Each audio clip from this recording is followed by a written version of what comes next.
Hola, ¿cómo andan? Esta es la clase 4. Les quiero hablar hoy sobre límites y continuidad, un resumen de lo que está en el libro con las cosas más importantes. Mi idea es hablar del concepto de límite. Para eso tenemos que hablar de abiertos en Rn. Después vamos a ver las propiedades de los límites, vamos a ver cómo probar usando la definición que una función, vamos a ver algún ejemplo particular, de que una función es continua en un punto. Después vamos a ver las propiedades de los límites y cómo usar esas propiedades para probar que ciertas funciones son continuas, ¿no? Previamente vamos a definir qué significa que una función es continua. Bueno, vamos entonces a lo primero que tenemos que ver, que es el concepto de qué es un disco en Rn. Bueno, si estamos en n igual a 1, o sea, en R, un disco de radio R significa el conjunto de todos los puntos X que están a distancia menor que R del punto A. Esto es, el disco de radio R con centro en A se define como el conjunto de los X tales que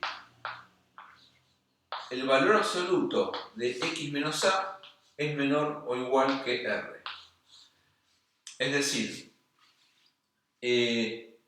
esto que está acá vendría a ser la distancia que hay del punto X al punto A. Si este es el punto X y el punto A, entonces el valor absoluto de este número, que representa ese intervalo, es la distancia. Entonces, ¿cómo se generaliza esto a Rn? Bueno, en general, en Rn se define el disco con centro en el punto A y radio R, donde A es un punto de coordenadas A1, A2, AN, se lo define como el conjunto de las X. Las X vendrían a ser puntos de coordenadas X1, Xn, tales que la distancia de X a A es menor o igual, menor estricto que R. Esa es la definición de lo que es el disco con centro en A y radio R. Fíjense esto en el plano, ¿qué significa, por ejemplo? Si yo tengo que el punto mío A tiene coordenadas A1, A2, acá tengo el punto A, entonces el disco de radio R va a ser todo el conjunto de puntos que están a distancia menor que R del punto A. O sea, todos estos puntos. ¿Por qué? Porque estas barras que puse acá, lo que significan son, acuérdense, era lo que habíamos llamado el módulo del vector x menos a. Eso significa que si este es el vector x y este es el vector a, el vector x menos a es este vector. Por lo tanto, lo que está diciendo esta definición es que tomamos a todos los x tales que el valor absoluto, el módulo de este vector, el vector x menos a, este vector, es menor o igual que r. Por lo tanto, geométricamente es claro que esa condición equivale a estar en el disco con centro en R y radio R. Como puse acá, menor estricto, la frontera de este disco queda fuera del conjunto. O sea, en general eso se denota punteando el borde. Así que esa es la idea geométrica en R2 de lo que es el disco. En R3 también la podemos imaginar. Es una esfera, o sea, si este es el punto A, con coordenadas A1, A2, A3. Este es el punto A. Bueno, vamos a dibujarlo un poco mejor. A ver, sería una cosa así. Acá tendría el punto A. Y la esfera de radio R va a ser toda la esfera, el disco, lo que vamos a llamar el disco de radio R con centro en A. En el caso tridimensional, en el caso de R3, va a ser una esfera, toda la parte de adentro de la esfera, con centro en A y de radio R. Bien, el concepto de disco nos sirve para definir la siguiente noción importante, que es ¿qué es un abierto en Rn? La definición es la siguiente: un conjunto A metido en Rn se dice abierto si todo punto A de A, si para todo punto, mejor dicho, si para todo punto A de A, hay un disco de R de A, o sea, un disco centrado en A con un radio R, tal que el disco de radio R con centro en A está metido en A para cierto R.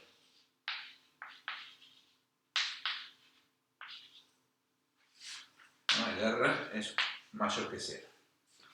Es decir, que geométricamente lo que estamos diciendo lo podemos representar así. Si yo estoy en Rn, acá obviamente lo dibujo con 2 dimensiones, pero represéntenlo en general. Si yo tengo un conjunto que llamo A, voy a decir que A es abierto si cualquier punto A de A yo lo puedo cubrir con un disco centrado en A y de un cierto radio R.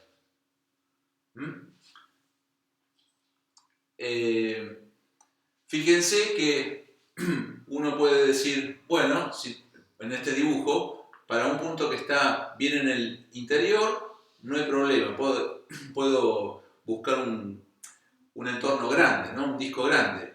Pero cuando uno se va acercando a la frontera, intuitivamente, lo que ocurre es que voy a tener que elegir cada vez discos más chicos para que estén contenidos en A. Pero bueno, la idea es que no importa cuán chico sea, yo puedo encontrar alguno que cubra el punto que yo quiero, al punto que está en A. Entonces, si eso lo puedo hacer con todos los puntos de A, digo que A es abierto. Bien, ejemplos de conjuntos abiertos. Tomemos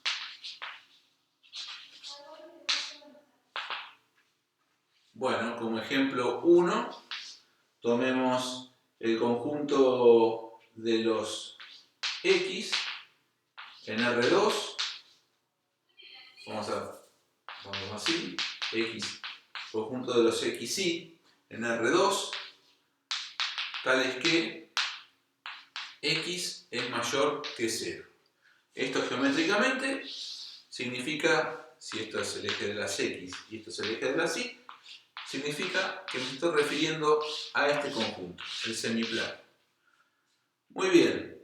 Como estoy poniendo que es mayor estricto, entonces los puntos que están sobre la frontera los voy a marcar punteados. O sea, la frontera sería el eje y los puntos del eje Y no están en este conjunto, quedaron fuera.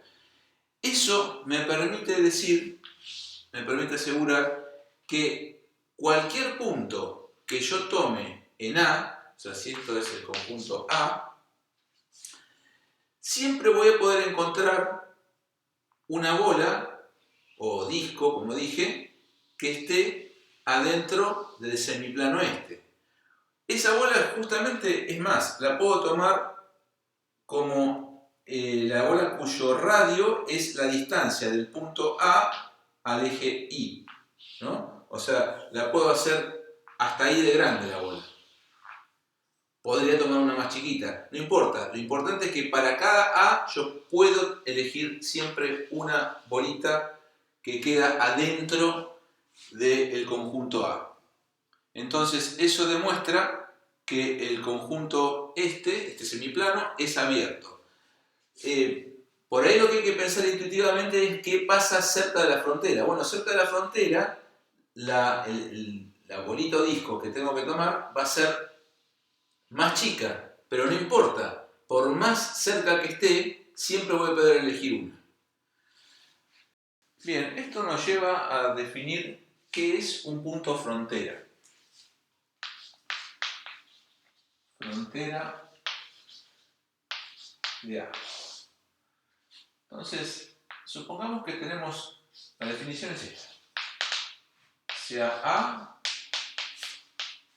un subconjunto de Rn. Decimos que el punto X en Rn es o está en la frontera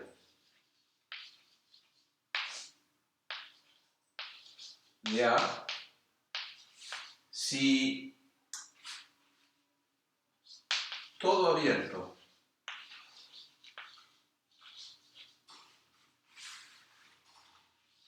que contenga a X tiene puntos en A y puntos que no están en A. Es decir, la idea es que si uno tiene un conjunto, un punto va a estar en la frontera si cualquier otro abierto que lo contenga va a tener puntos que están fuera y que están dentro de A. Esto es A y este es el punto X al cual me refiero.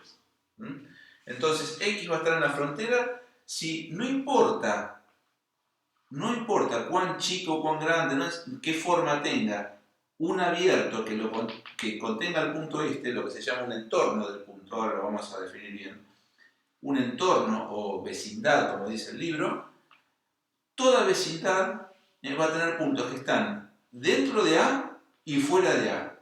Los puntos que les pasa a ellos decimos que están en la frontera.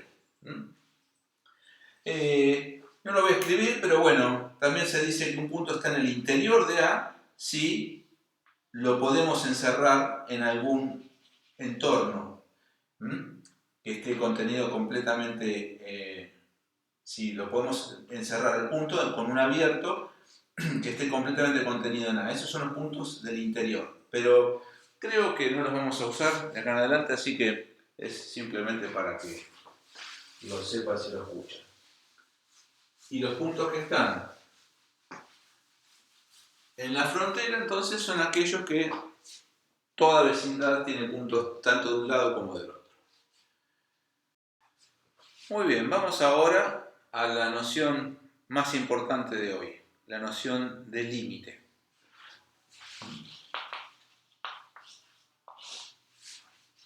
¿Qué es el límite de una función de Rn en Rm.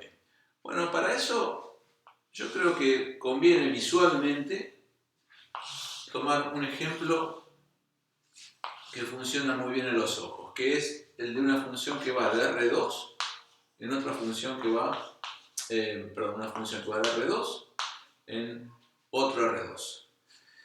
Bien, imaginemos que tenemos acá un punto X y que yo tomo una sucesión de puntos X1, X2, así, Xn, que van aproximándose de a poco al punto X. Entonces, el transformado de X1 supongamos que es f de X1, el transformado de X2 es este f de X2, este punto, el transformado de X3 será f de X3 por acá, y así lo hago con todos los puntos, y imaginemos que estos puntos se van aglomerando, van haciéndose todos cada vez más cercanos a un punto que vamos a llamarlo L. Bien, la idea de que L es el límite de f cuando x tiende a, bueno, vamos a ponerle otro nombre acá, vamos a ponerle a, cuando x tiende a A, es que si yo me aproximo por puntos que se aproximan a A, entonces los transformados de esos puntos se van aproximando tanto como yo quiera a L. Esta es una idea intuitiva, pero tiene sus problemas si quisiéramos definir la continuidad a partir de estas sucesiones, por así decir. Habría problemas porque tendríamos, lo que nosotros queremos capturar es la idea de que se aproxima por cualquier sucesión, ¿no? Entonces, lo que indica la experiencia es que lo que conviene hacer es pensarlo un poco al revés. Si yo tengo el punto L acá y yo quiero decir que la función f, cuando las x se aproximan a A, el límite tiende a L, entonces hay que pensarlo de esta manera. ¿Qué pasa si yo tomo un abierto que contenga el punto L y acá tengo el punto A? ¿Será verdad que todos los puntos que están en una cierta vecindad de A van a parar adentro de la vecindad predeterminada? Bueno, la idea de límite es justamente que si esto lo puedo hacer siempre, entonces el límite de f con x tendiendo a A va a ser L. Repito, ¿cuál es la idea? La idea es que no importa cuán chico, qué forma tenga un abierto que contenga a L, lo voy a elegir un poco más grande para que me entre allá el de allá, pero la idea es que esto es tan chiquito como yo quiera. Piénsenlo muy, muy chico, todo lo que ustedes imaginen del punto L.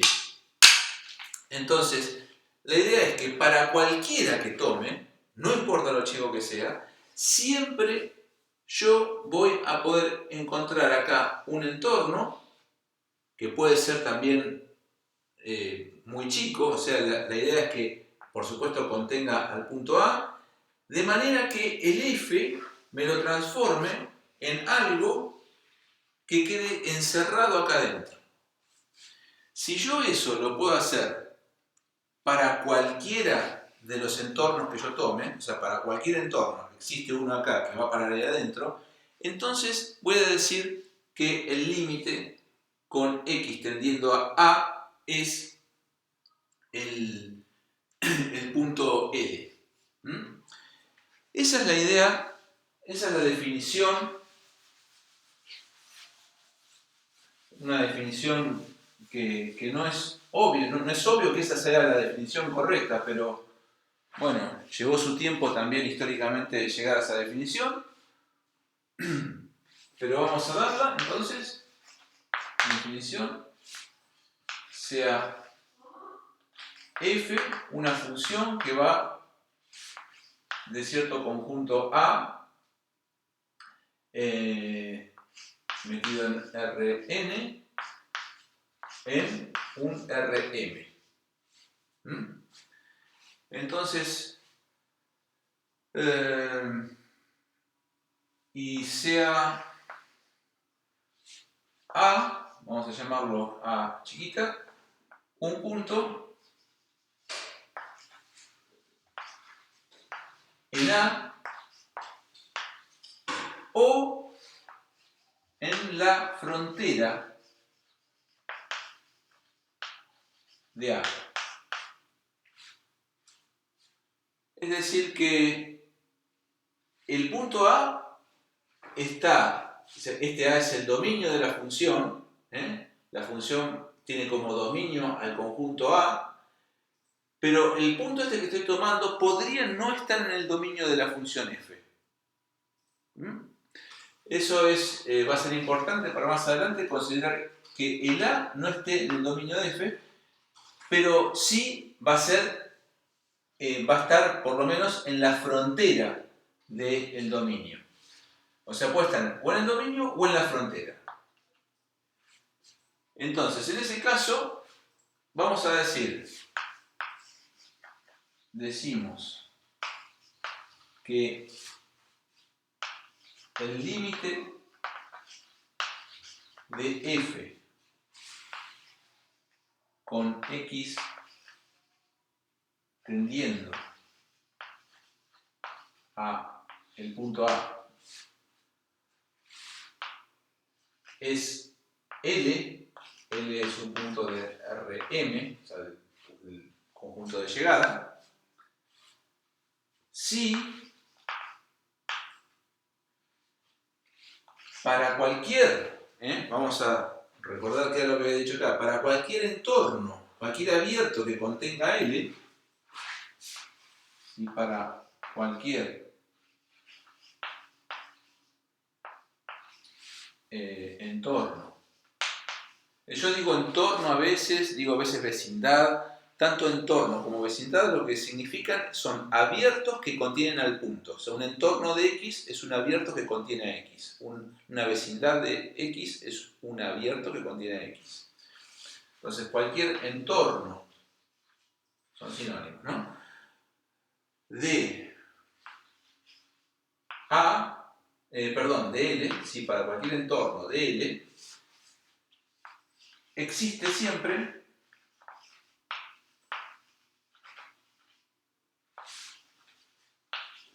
un entorno de A tal que, y lo voy a poner en esta notación, voy a poner f de, no le puse nombre a los entornos, a ver, si para cualquier entorno, vamos a ponerle un nombre acá, discúlpenme, para cualquier entorno U de L, existe siempre un entorno V de A, tal que V intersección A menos le saco el punto A, o sea, todo este conjunto va a parar por F, o sea, F lo manda todo este conjunto a adentro de U. Es decir, que manda a todo, vuelvo al dibujito, a ver, lo voy a hacer un poco más grande acá. Entonces la idea es que tengo una función f que va de Rn en Rm. Acá tengo el conjunto de definición A y el punto A está en la frontera, puede estar en la frontera o en el interior, ¿no? Pero lo cierto es que el límite de f con x tendiendo a va a ser L, el punto L, si para cualquier entorno U que yo tome, este sería el U, existe un entorno V de A, tal que este pedacito que está acá, o sea, la intersección de B, esto es la intersección de B con A, esto que puse acá, menos el A, o sea, le saco este punto, sería este conjunto, pero sin este punto, eso va a parar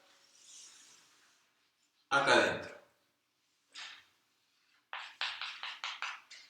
Eso es lo que está diciendo este enunciado, esta definición. Muy bien. Esta es la definición de límite usando la noción de abiertos. Pero hay otra noción que también está en el libro, pero está como apéndice después. Nosotros la vamos a incluir ya ahora, que es equivalente a esta definición. ¿Qué significa que sea equivalente? Significa que si yo asumo que perdón, una cosa que me estaba olvidando, es cómo notamos esto, cuál es la notación.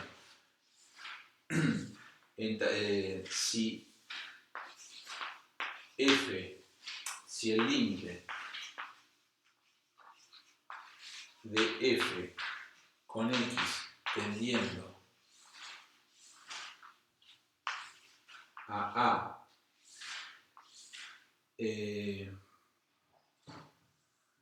es L, escribimos que el límite con x tendiendo a A de f de x es L. Esta es la notación usual que vamos a usar. Esto significa, o sea, todo esto que dije acá, si se da, entonces lo escribimos de esta manera.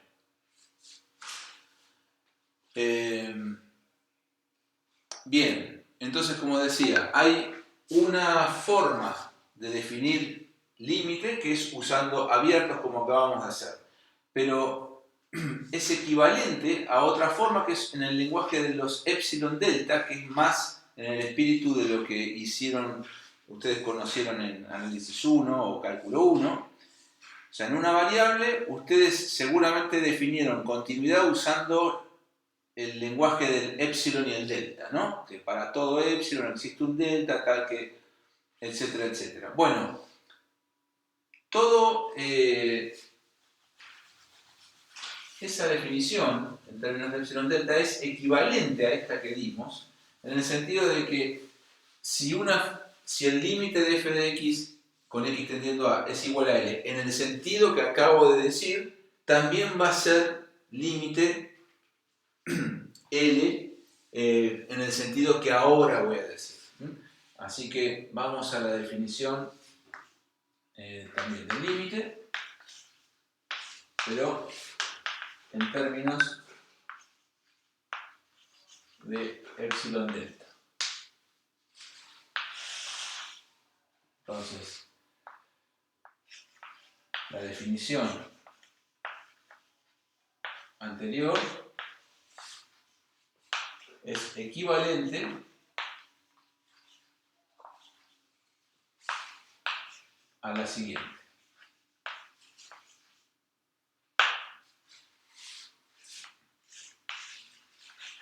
Definición, bueno, otra vez, es lo mismo que antes, sea A un subconjunto de Rn y F va de A en Rn. Y sea A un punto en A o en la frontera. Igual que antes. Entonces ahora vamos a decimos que el límite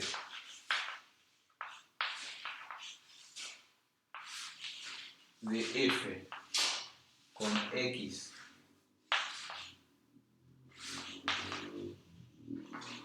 yendo a es L. Bueno, y acá viene la parte del lenguaje de los epsilon delta, tendiendo a L, si para todo epsilon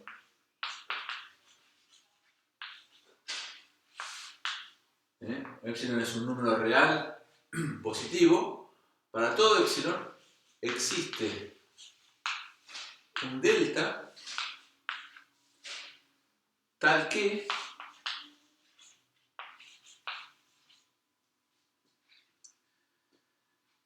si, o vamos a decirlo así, a ver, si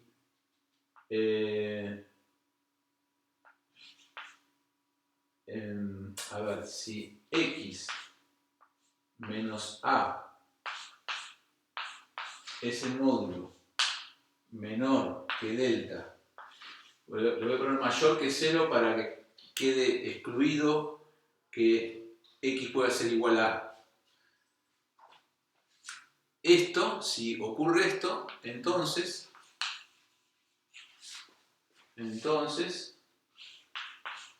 f de x menos L es menor que el epsilon. Bueno, ¿qué tiene que ver esto con lo anterior? Bueno, es que la idea es exactamente la misma, nada más que ahora, en lugar de usar abiertos, que es algo más general que un disco, lo que estamos usando son discos.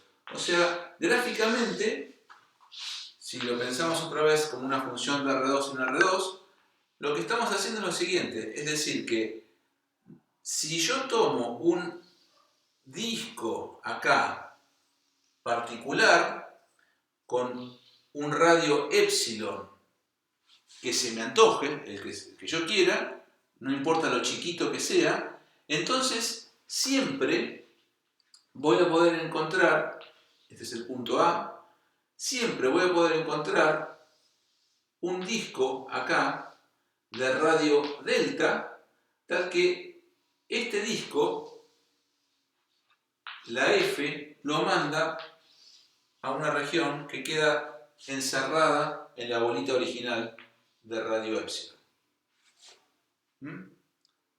O sea, todo esto es esto, va a parar acá. O sea, va a parar acá. Eso es lo que está diciendo esto. Está diciendo que para todo epsilon, o sea, no importa, para toda bolita que yo tome acá, no importa el diámetro, el radio, siempre va a existir un delta, o sea, otra bolita acá, tal que si x está a distancia menor que a, a distancia menor que delta del punto A, o sea, si x está adentro de esta bolita, entonces el f de x va a estar adentro de esta bolita. Eso es lo que dice esto. Que f de x dista de L menos que epsilon, o sea, está dentro de esta pelota. Así que es la misma definición que antes, solamente que en lugar de usar abiertos en general, usa abiertos particulares. Estas bolitas yo no lo probé, pero está como ejercicio y está probado en el libro incluso, que todo disco es abierto, es un ejemplo de un abierto. Así que esta, que parece una definición más específica, en realidad tiene el mismo grado de generalidad que la otra. Son equivalentes. Si uno asume una, entonces implica la otra. Muy bien. Entonces ya tenemos el concepto, al menos teórico, de lo que es el límite de una función.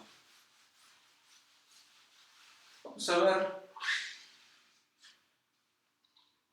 Bueno, primero que nada, recordemos un ejemplo que seguramente habrán visto, o sea, algún ejemplo seguramente habrán visto en cálculo 1 de alguna función que cuando el x, digamos, tiende a un cierto número, no tiene límite. O sea que el límite, cuando el límite no existe, ¿no? Y eso puede ocurrir, por ejemplo, si la función vale menos 1 para los negativos y vale 1 para los positivos. Y en el 0 supongamos que vale, qué sé yo, cualquiera, 1. O sea, el valor acá sería este. Resulta que intuitivamente la idea es que si yo me aproximo por este lado, hay un límite. Si yo me aproximo por este lado, los valores siempre son menos 1, entonces uno podría decir que el límite va a ser menos 1.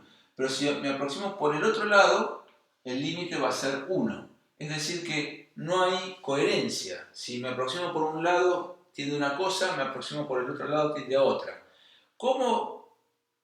O sea, intuitivamente eso está indicando de que el límite no existe. Pero ¿cómo uno diría, cómo uno justificaría en términos de epsilon y delta que efectivamente no existe un límite? Bueno, la idea sería, bueno, si existiera un límite, supongamos que fuera este, L, vamos a poner que, o sea, imaginemos que se aproxima, que tiene un límite y lo marco. En el lugar que esté, que viva ese límite, lo marco.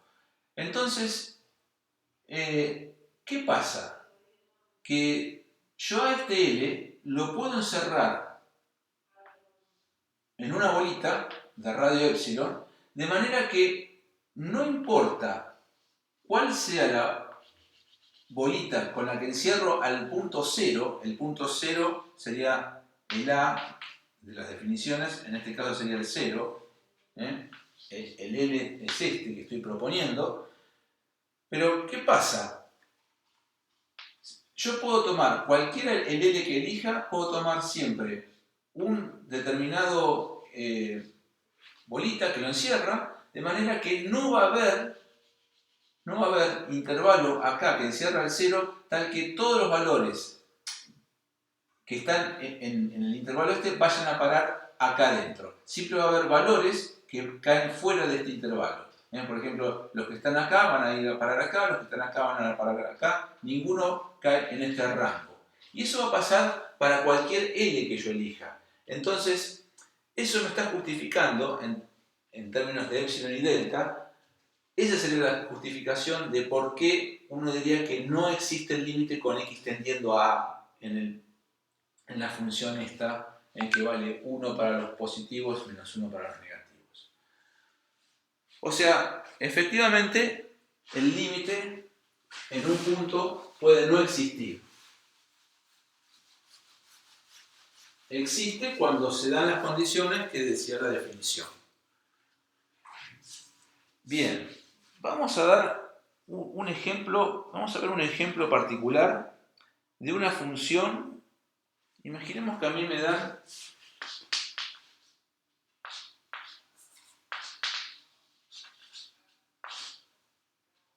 la función f de xy igual a 3x.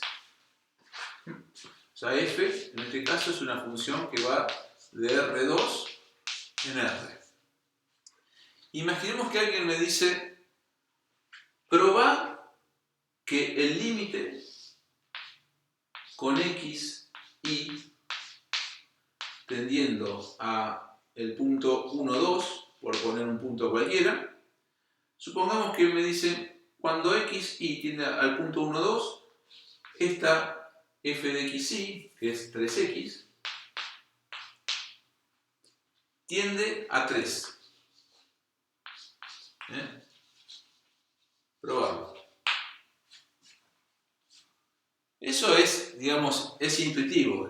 Cuando el xy tiende a 1, 2, los valores de esta coordenada x se van aproximando a 1, entonces esto se va pareciendo cada vez más a 1, entonces 3 por x se va pareciendo cada vez más a 3. O sea que es intuitivo que el límite de esta función con xy tendiendo al 1, 2 va a ser el valor 3, el punto 3 de R.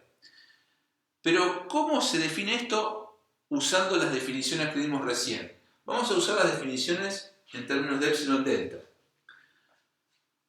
Bueno, lo que tengo que probar es que, digamos que si yo parto de 3x menos 3, esto sería lo que llamé antes el L, y esto es el f de xy. Yo lo que quiero es probar que esto se va a ir achicando en la medida que se vaya achicando la diferencia entre xy y 1, 2. Para eso lo que voy a hacer es poner a esta distancia, la distancia entre f de xy y L, hacer que, digamos, voy a probar una serie de desigualdades o igualdades, pero de manera que esto me quede igual a una cierta constante por la distancia que hay entre xy y el punto 1, 2. Ese va a ser mi objetivo para probarlo. ¿Por qué? Porque si yo pruebo una cosa de esta forma, entonces el argumento es el siguiente. O sea, intuitivamente es claro, cuando xy y 1, 2, o sea, se parece cada vez más a 1, 2, quiere decir que esto es lo mismo que decir que esto, la distancia esta, va tendiendo a 0, se va haciendo cada vez más parecido a 0.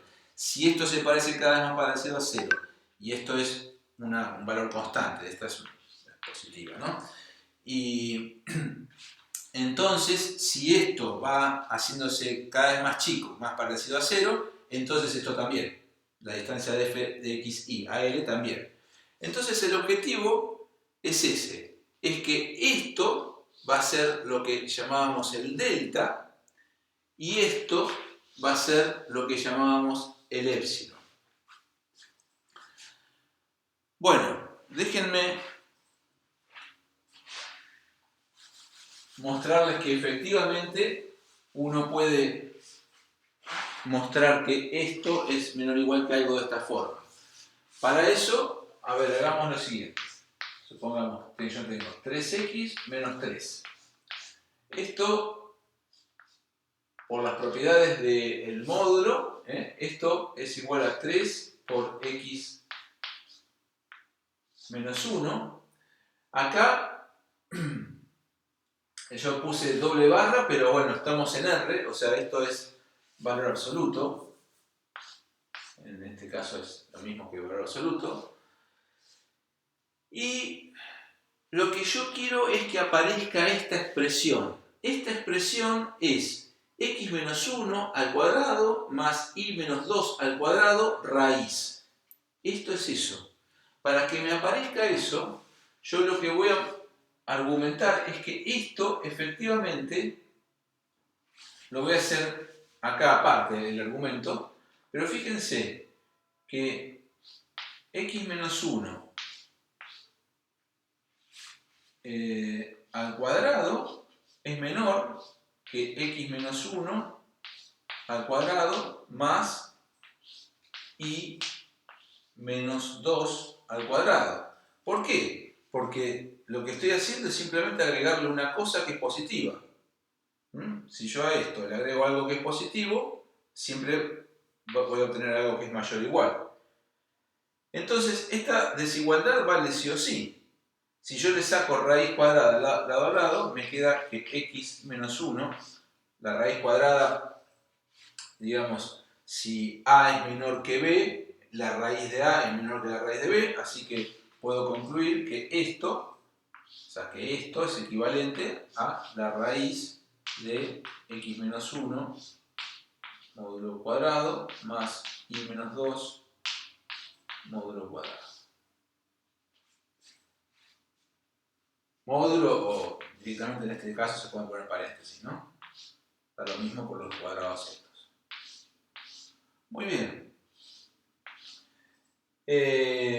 Entonces, lo que tenemos es que esto que está acá es menor o igual que 3 por x menos 1 cuadrado más y menos 2 al cuadrado raíz.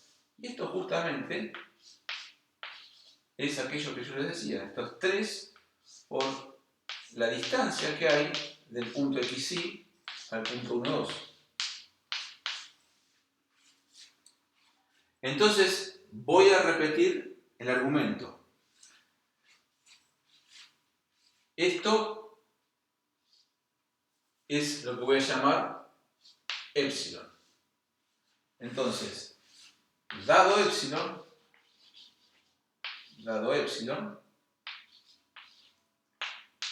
existe un delta. Este delta lo voy a elegir como justamente, o sea, si esto es delta, entonces epsilon es igual a 3 delta, delta es igual a epsilon sobre 3. O sea que tomando delta igual a epsilon sobre 3, o mejor dicho, dado epsilon haciendo, vamos a decirlo así, haciendo delta igual a epsilon sobre 3, obtenemos que, a ver, vamos a seguir acá.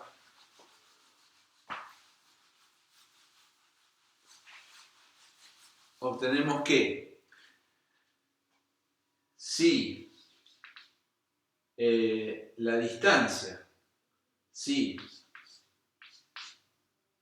xy menos 1, 2 es menor que delta igual a epsilon sobre 3, entonces f de x menos l, que era 3x menos 3, es menor que epsilon. O sea, esto va a ser menor que 3 por esto, pero si el delta lo elijo como epsilon sobre 3, me queda igual a epsilon acá. Entonces, esa es la manera de probar por definición un límite. Es decir, que yo a un delta que alguien me da, yo tengo que dar un algoritmo que, dado el delta, yo pueda crear, dado el epsilon que me dé el otro, yo pueda crear un delta apropiado. En este caso, el delta lo elegí como epsilon sobre 3. O sea, el otro me da el epsilon, yo le doy epsilon sobre 3. Y con eso logro que se dé esa desigualdad. Bueno, muy bien. Este es un modelo entonces de cómo probar por definición un límite en varias variables. Muy bien, vamos a hacer un paréntesis.